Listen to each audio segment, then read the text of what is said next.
Audio Jungle.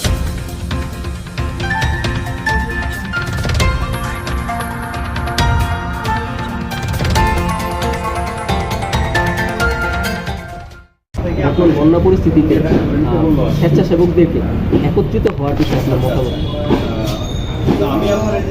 আমরা জানি যে আমরা দেখেছি যে বিভিন্ন গ্রামে বা ওয়ার্ডে আপনার একাধিক স্বেচ্ছাসেবী সংগঠন রয়েছে আমাদের আশেপাশে। তো যদি সবাই একত্রিত হয়ে কাজ না করি, বিভিন্নভাবে যার যার মতো করে কাজ করি, সেক্ষেত্রে আমাদের কাজে একটা বিশৃঙ্খলা দেখা যায়। সেক্ষেত্রে আমাদের একত্রিত হওয়া প্রয়োজন।